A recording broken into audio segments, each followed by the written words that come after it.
Hello, everyone, and welcome to this next chapter. We are again reading Happy Pappy.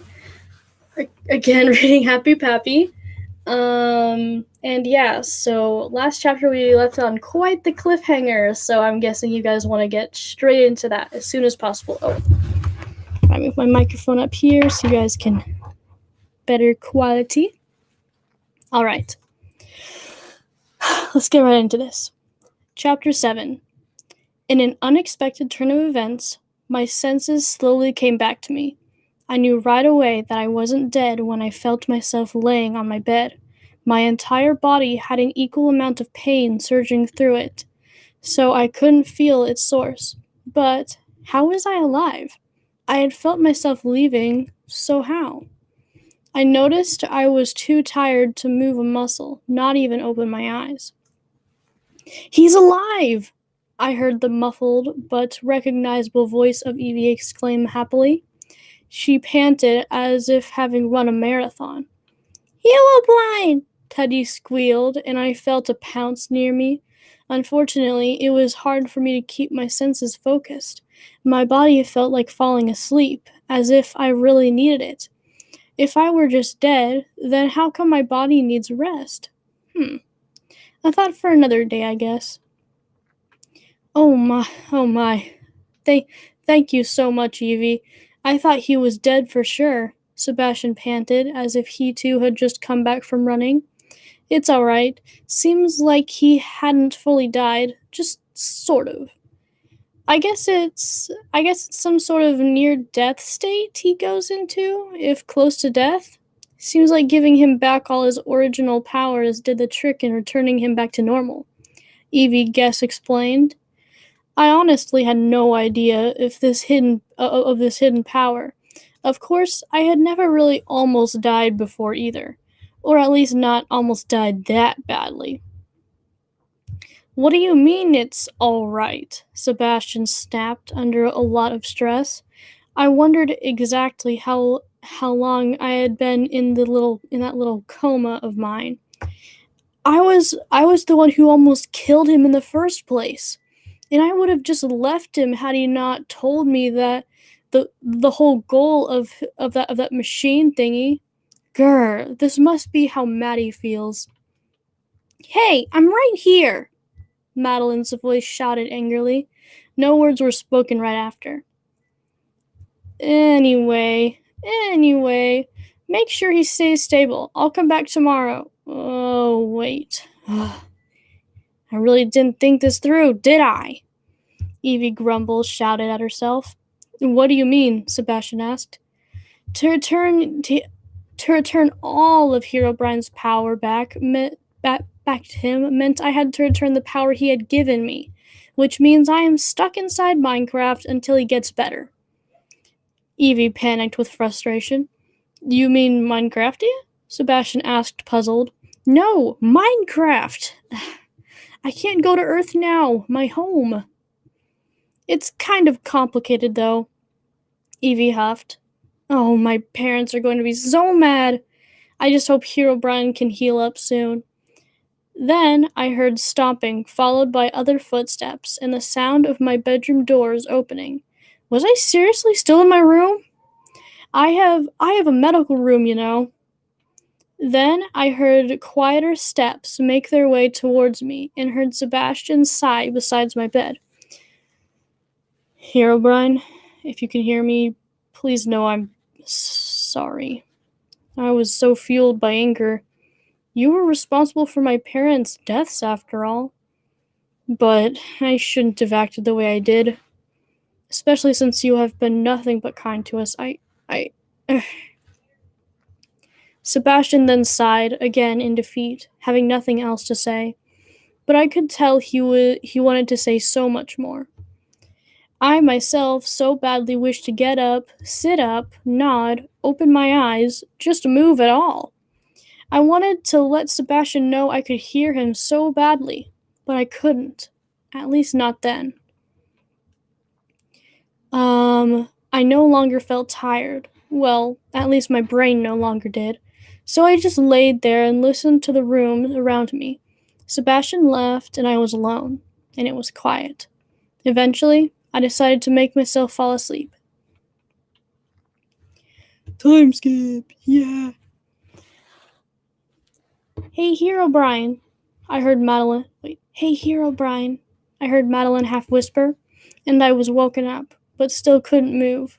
My instinct was to talk back, but not a sound came out of me. I, just thought you felt a little lonely, she said quietly. Actually, I felt a little tired, but I had decided to listen in case she had anything important to say, or just anything at all. Madeline didn't really talk very much. Well, Teddy told me, well, Teddy told me you wanted to know about Paul. Maybe I could read you the story if you like. She then waited for me to answer, but obviously I couldn't. Coming out of whatever state I had been in must have been really hard or something. I guess it wouldn't be considered too far off from raising someone from the dead. After a few silent moments provided by me, Madeline sighed sadly, and I heard her flip through a book. Once she found her place, Madeline began reading the story from when Paul was called Saul. I listened closely. He had started out by just helping others kill the Christians off, but eventually he was seen as the biggest and most feared threat of the believers of Christ, leading raids and burning entire towns. I almost shook hearing about it, comparing my own journey with his. That man was evil. But then, like Teddy said, he changed. He changed his name to Paul. It was probably hours later when Madeline was done. She skipped a lot of it since most of what he wrote were words of wisdom to churches all around, and his story ended pretty ironically. He ended up being killed by the same side he had been on years ago, and for the same reason he used to kill others. I definitely found it nice finally knowing how the story ended, even if it was sad. He had been selfless and didn't care if he eventually died for his cause. Pretty heroic, actually. I also felt as if I understood the situation a little. I was probably still in the blinded stage, right after realizing all I had done, wanting to change, but not sure how. So I decided to think about what Saul Paul did, and then I found it out. I had to turn my life around fully, not just halfway, and I had to see myself different, even if I still felt the same. I had to see myself as new once having asked for forgiveness. I also had to forgive myself, probably one of the hardest things I would ever have to do. If I didn't, I would just stay blind. But I might go back to how I used to be. So I decided to ask for forgiveness from the God who had forgiven Paul, and also a part of myself, and also a part of myself too. Things were silent all around me, and there was nothing else to think about. Madeline had left soon after finishing, so I had plenty of time to think. Hewiblind! I heard Teddy shout as he ran through the doors. Oh, apparently, I'm not sure, I don't think that's how you spell apparently. Again, it has been a couple years since I finished this, or at least a year and a half. I'm not quite sure. Apparently, they had been left wide open. Also, apparently, I had fallen back asleep without even noticing it. The young boy jumped on my bed like a rocket and hugged my arm. I tried to ask him what was up, but again, I was quiet. I was also beginning to feel sore after laying on my back for so long. Hewiblind, are you better yet? The innocent little boy asked me. I gave no answer. Then Teddy started to cry. I felt his tears fall onto my arm. You promised me you would vanish. Please don't go like Mommy and Daddy did, he begged. I felt tears build up in my eyes and leak out my eyelids. How come I was so emotional all of a sudden? Did it have to do with the whole asking for forgiveness and changing inside? I didn't know. I didn't know more emotions would come with me with the saved thing. Uh, Teddy hugged my arm again, as if trying to will me back awake. I tried to move, but only my tears seemed to be able to flow. Thanks a lot, self. There you are, Teddy. Mind, get away from Lord Herobrine. He needs his rest. Fred ran in for Teddy. I felt Teddy leave me as he was picked up by Fred and set down on the floor. Teddy had stopped crying, but still choked back tears. Will Herobrine be okay? Teddy asked tearfully. Fred sighed, and I felt his gaze on me. Wait, I could sense more? Was I slowly coming back around? Woohoo! Lord Herobrine will be all right, Fred sighed. But don't mess with him until he is feeling better. You might accidentally hurt him. Man, accent. Fred, in a way, scolded. Then the two left me to be quiet again. Grr, the silence was figuratively killing me!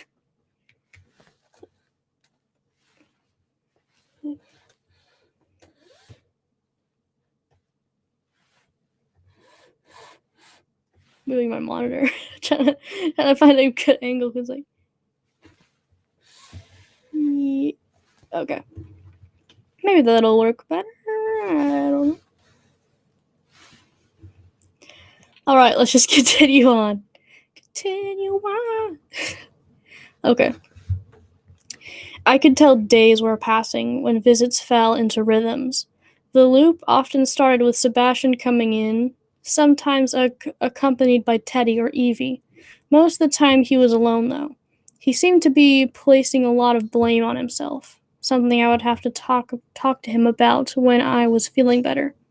Strange. Not too long ago, I was the one blaming myself for everything. Still something I was working on, but it was silent most of the time, and I had plenty of time to talk to myself about it. A little after Sebastian's visits, Teddy would show up and tell me stories he had heard. Hello, Arisa too. Yeah,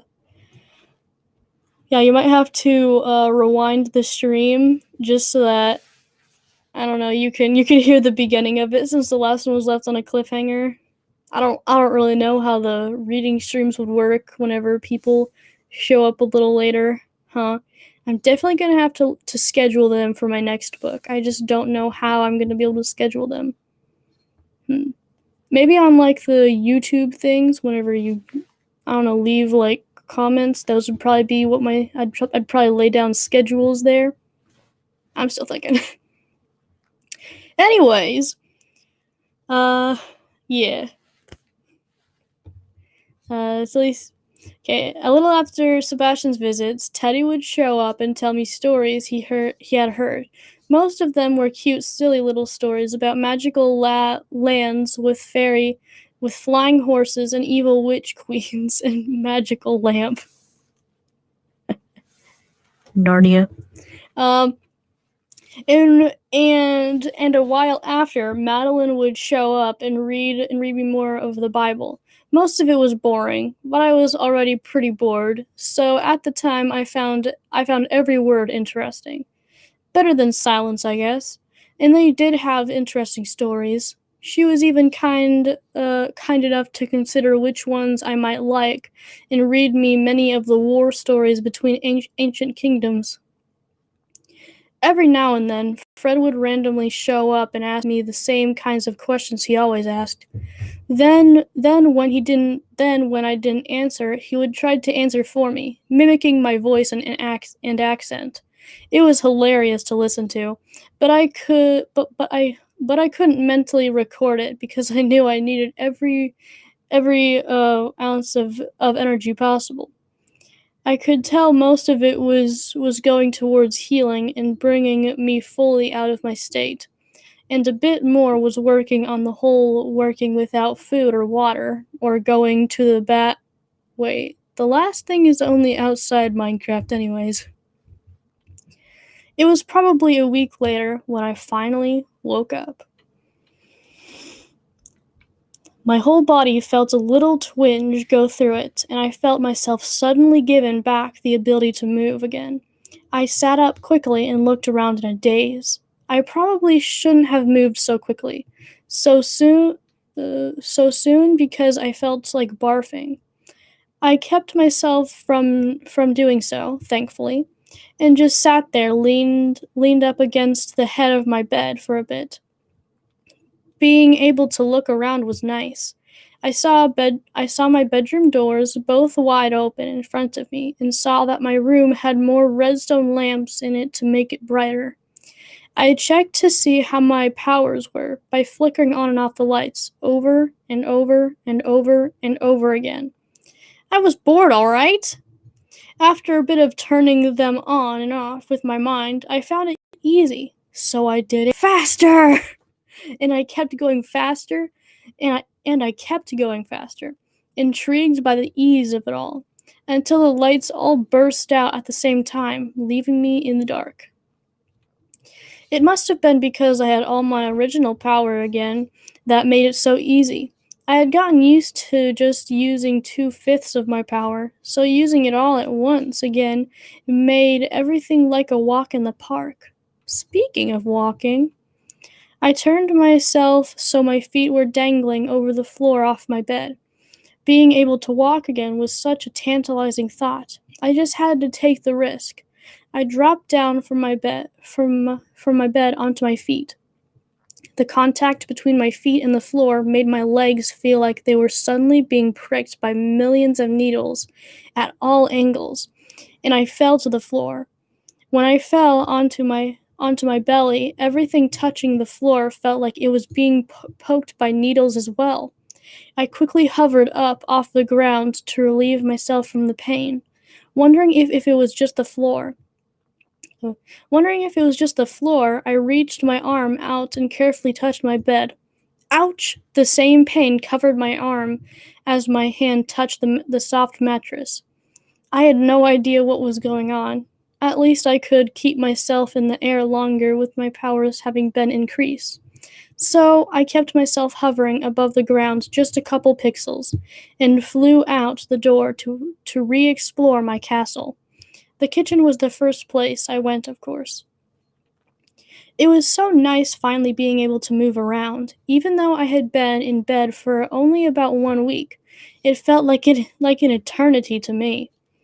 Once in the kitchen, I ignored the stinging pain in my arms and grabbed bottles of water and chugged away.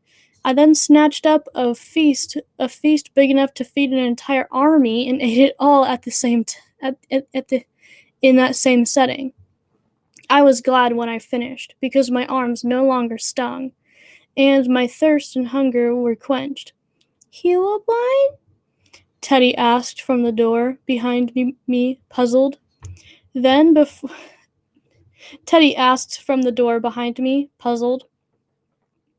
Then, before I could turn around, he rushed into the kitchen for me, screaming, Heal-a-blind! He hugged my back, and I hissed in pain as I pulled myself away.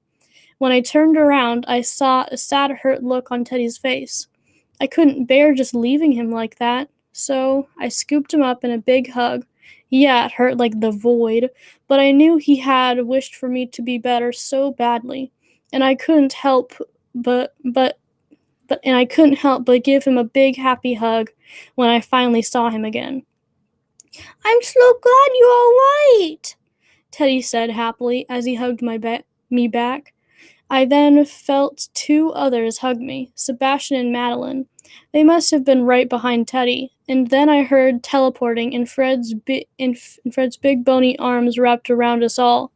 I think even Evie somehow got into the group hug, and for the first time in an entire week, I spoke. Thank you. I needed all. Thank you. I heard all of you, the whole time. Even you, Fred. I chuckled the last bit. My entire body felt like I was trapped inside a torture device, but my heart was too happy to care. Alright, that is the end of chapter 1, and I'm hoping to get to chapter 9 by this stream. just because chapter 10 is going to be very long, and so I think I need to separate a whole stream for that. So, okay. Okay, and also I have to leave. I have to go somewhere soon, so I'm hoping to get, like, quick read. quick reading. Okay, this one's only 1,767 words. That should be fine. It'll be fine. Okay. I should get a water first. Okay. Chapter 8. I sat down at the dining table with everyone, even Fred. The last couple days I had been babied by him, and he still kept a close eye on me. Once I had gotten up, Fred practically locked, like up out of his bed whenever he got better. Fred practically locked me up in my room like I had some kind of disease, saying he would only let me out when I was feeling better. And for the next day or so, I either got a proper meal or a bowl of soup slid under the door. Fred, you better not be trying to make me hangry. Somehow, in the time, however, I managed to give Evie just enough power to go back home. She could come back with that same power too. She would just need to recharge a lot slower than before when she had a lot more power. Nonetheless, I did need the extra rest, but it was almost as bad as being paralyzed because I was stuck in my room like I had just been grounded for something. But finally, I was out and about, and my skin no longer felt like needles impaled it every time I touched something. Surely painful. That was surely a painful experience I would never want to go through again. Anyway, we were all seated to a late lunch. Everyone was eating steak and potatoes, and Teddy had insisted on eating an apple.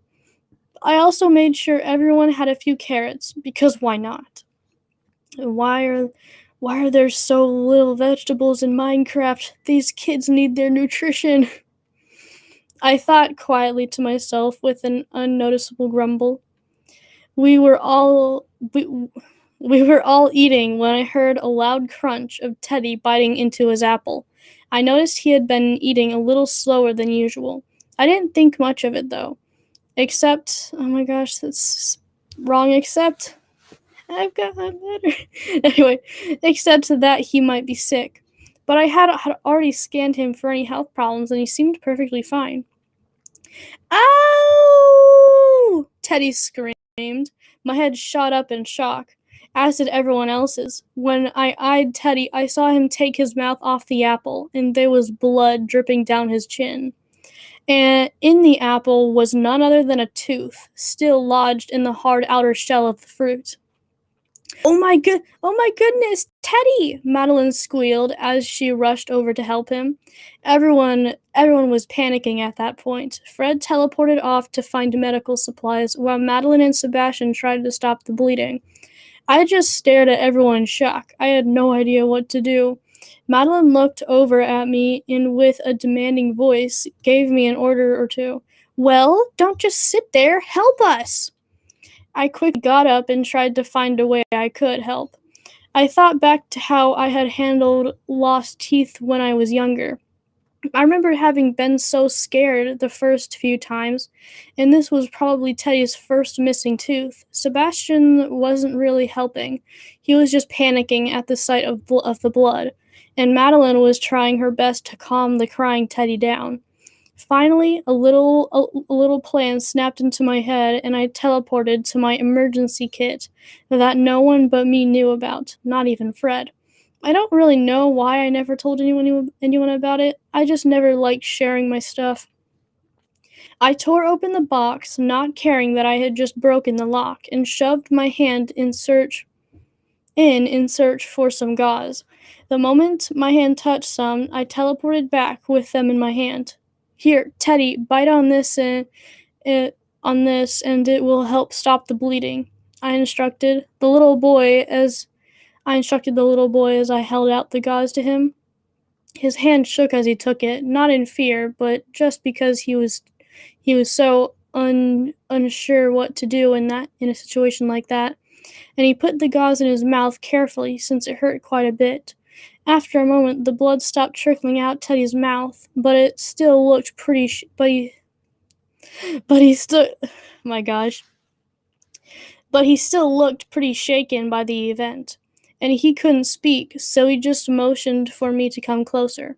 I knelt down by his chair and guessed we would have to play some kind of charades game so I would know what he was trying to tell me.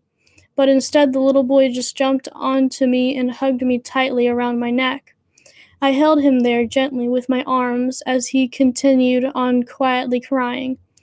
I looked over at Madeline for help in some form, but just saw her smiling at me with her little brother contently. I mouthed to her, "What do I do?" "Just comfort him, like you already are," Madeline mouthed back. I almost frowned, since her advice wasn't at all helpful in my case. But I listened and I just stayed there, still like a statue. However, eventually my knees told me that I needed to get up. And so I stood and slowly as I could and sat down in the nearest chair. Madeline sat in the chair Teddy had just been sitting in, and Sebastian sat across the table and continued eating. Sebastian, dude. What now? I mouthed to Madeline. She giggled a little. Wait until he stops crying, she answered. But he has already stopped, I pointed out. Teddy had stopped making noises, but was still sniffling. He's still stressed, Madeline said to me. So? I asked. Is it really hard to hold a kid? Is it really that hard to hold a kid?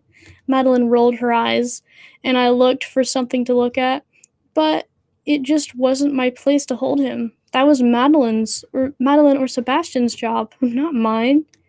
I just didn't know how to take it. I finally just hugged him a little tighter and felt Teddy calm down a little. His shaky breathing was still audible, though. It's all right, Teddy. It's just a lost tooth. Another one will grow in its place, I said, as soothing as I could to the young boy. But my mouth hurts, Teddy said, as best he could with gauze in his mouth. Yeah, pain tends to happen, but the good thing is that it always gets better, I told him. Teddy nodded slightly and sniffed back tears. You will blind? Teddy asked with a still recovering voice. Yes, Teddy? I acknowledged. Can you be my new daddy? He asked. My eyes widened, and I looked to Madeline and Sebastian for help. They looked surprised too, but not as much as I was. What do I do? I mouthed to the two. Sebastian just shrugged, and Madeline looked like she was about to giggle again, but forced herself not to. I had to come up with something. I didn't want to hurt Teddy, but I knew I could never really take care of them like a father or a mother would. I was Herobrine after all. Sure.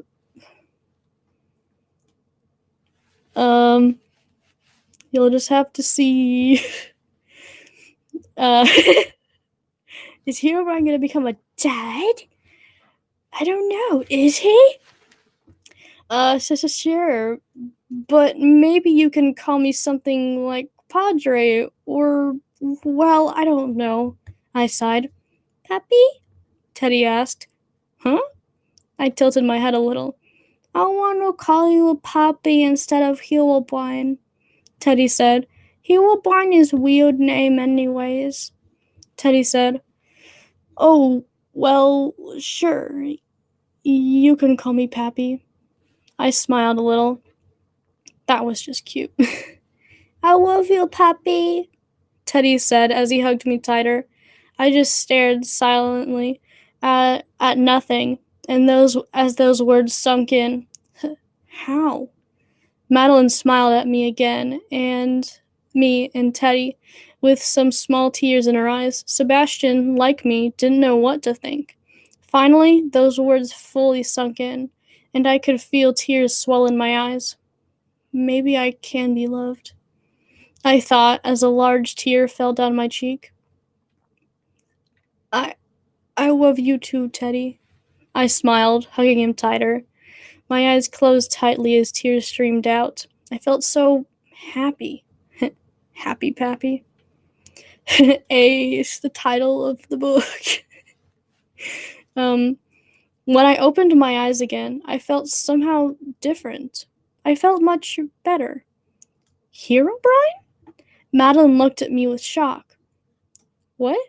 I asked with my face changing to worry since I saw urgency in her eyes. Your eyes, she said. What with my eyes? I wanted to look in a mirror, but that meant Teddy would have to be pushed off of me, and I didn't want to do that to him. They're not glowing. Yeah, happy. They're not glowing. Where was she? They look normal with brown pupils, she said. Huh? I asked with disbelief. She just described how my eyes used to look, but how? Let me see, Teddy exclaimed as he looked at my face. His eyes lit up a little when he saw the difference in them. Pappy, your eyes! He exclaimed. Are they really different? I looked at Sebastian. He nodded with an emotionless face. It was so emotionless, I wasn't sure if he was shocked, happy, angry, sad, mad, or anything really. Is that how your eyes were before you became evil? Is that how your eyes were before you became evil? He asked, once his face changed to from stone solid to questioning. Yeah, I breathed with a little hint of joy. But I have no idea why they would go back to normal all of a sudden, I said. Oh, I think I know. Madeline raised her hand up as if she were in class. Why, Madeline? I asked her, smiling that she had just raised her hand to give input. I think you're cured, she squealed. Cured? From what? I asked. Herobrine's curse, duh, she said. That must mean you aren't Herobrine anymore. Madeline smiled. But how? I asked. Magical hug! Teddy joined the conversation with his own theory. Then he hugged me again, as tightly as he could, which wasn't really choking me or anything, but surprisingly tight. Might make sense, but not much. Might make sense, but not much. Sebastian chuckled at his little brother. But wait, does that mean you don't have your powers anymore? Madeline asked. I smiled at her reassuringly. No, I would faint if I suddenly lost all or most of my power. I was born with them. It must just be that now I can control them differently? My little speech ended as a question. What did change? I wondered in my head. Madeline then smiled playfully at me and her siblings. How about we find out what changed with a little game? She asked all of us. Sebastian's lips rose into a smile as Madeline and Teddy turned to face her. But sitting on my and Teddy turned to face her, just sitting on my lap. I looked at them all, wondering what this game was. I guess I would just have to find out. Alright, that's the end of chapter 8. Okay, only 30 minutes. We good. And chapter 9 is relatively short too, so then the next stream will just be chapter 10, which is like 4,000 words long, which is why I did this, because, yeah, the final chapter is pretty long. So yeah, let me move this a little bit. Alright. Okay. Chapter 9. Ha! Gotcha! Ha! Gotcha!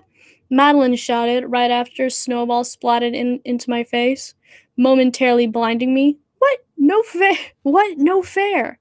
I laughed as I readied a snowball. Inside the dining room, everyone had set up a sweet battle arena, basically just blocks of all kinds scattered around the place, and filled chests full of snowballs. and I was in the middle of an intense snowball fight.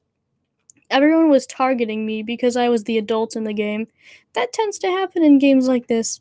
Teddy giggled from behind some gravel, and I saw a snowball fly from behind it right in the center of my chest. How on the earth could he aim so well without even seeing me? The lucky thing was that in the little game I had figured out my whole glowing eyes situation.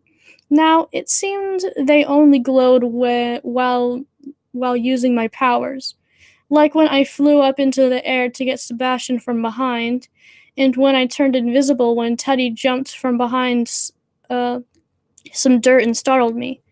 And the rest of the time, my eyes were how they used to be when I was just a little kid. "Surprise attack!" Sebastian said from behind as he jumped out and threw a snowball at me. I jumped out of the way just in time and swung around to return the attack. Luckily, I was decently known for my aim, but the snowball just barely grazed his hair. So close. Ha! Sebastian ran off to refill on ammo. After our little snowball fight, everyone panted with big smiles on their faces, and we all sat down to take a break. Come come in and clean up. I gave a command to the mobs with my mind. Then several zombies came in and started cleaning up the obstacles we had set up. I watched Teddy cower away from the mobs in fear. He was right next to me, so I just scooped him up and held him in my lap. "It's all right, Teddy. The mobs under my command don't hurt anyone. I have made sure of that," I said to calm him. Teddy turned and hugged me as if saying thanks. "How come you don't just control all of them?" Sebastian asked. "There are millions of mobs. It would take all my energy to control them all for just 1 month. It's a lot harder than you might think to keep constant command over over the monsters." Then what about Fred?" Madeline in turn asked. "Fred doesn't act like the other mobs. He seems to have more of a free will. Why is that?" She was very smart for asking. Even I didn't know his whole story. Not sure. All I really know about him was that he just showed up one day and asked to help me. I never really asked him where he was, why he was so different from the other mobs. I guess I just never cared before," I said. "It is actually quite simple," Fred's voice suddenly spoke from further away in the room. None of us even knew he was there. "You see, I come from another world entirely, where mobs are much smarter. It was a long time ago, but I believe the world was called Lador," he explained. "One day, I was offered a job to work for the legend Herobrine by some, uh, by some world warper. I always had a desire to work for such a well-known legend, good or bad. I didn't care at the time, so I agreed and left my home world and ended up here," he explained. "Wow, really? I had no idea," I said. "And I never planned on telling you either. But I figured now would be a good time since it was the topic of the matter," he told us all. Then, suddenly, like a nightmare creeping into my happy dream, I remembered what my mission had been, and I still needed to go through with it. But my life, it was no longer filled with me laying around hoping the world would end already. I had new hope, an almost new life, and new people to care about. I was different. I was my old self again, the me before I even became evil. I was finally happy, but I knew I still had to fix everything. I, I had still done so much. I had ruined these kids' lives. I needed to fix everything. Like that dream had said, fix it. And how could I without finishing that time machine? "Excuse me," I said quietly, in a half sad state when I picked Teddy up, excuse me, when I picked Teddy up off my lap and set him down on the floor. Everyone saw my change in face and looked at me curiously. I looked up and began walking away. I stood up and began walking away. "Where are you going, Papy?" Teddy asked me curiously. I stopped mid-step and looked as if his innocent little question had hurt me somehow. Then I turned slowly around and look at him with a hurt look. Going to finish the job I started. I sighed. I could feel my eyes had changed to a dull, glowing gray as I looked back at the three kids. Everyone looked confused. I said looked so much, jeez. But then I saw Sebastian's face change to worried, maybe, as he looked back at me. He mouthed no to himself, and I teleported away, back to my lab. They would be forgetting me anyways. It was for the best. Alright, there's the end of chapter 9. Thank you everyone for tuning in. Hope you guys are excited for the last chapter. The chapter 10 will be the final chapter, and then after that, it's what is Chat Corner? I forgot. Usually I have like little behind the scenes stuff about Chat Corner. Not much. So yeah, thank you so much for being a part of this story, or not being a part of this, just watching watching me read a story I wrote. Like, wait, when did I finish it? Okay, 2019. Wow. So yeah, this was like almost 2 years ago, pretty much. You kind of want Herobrine to die? Okay. That's interesting input.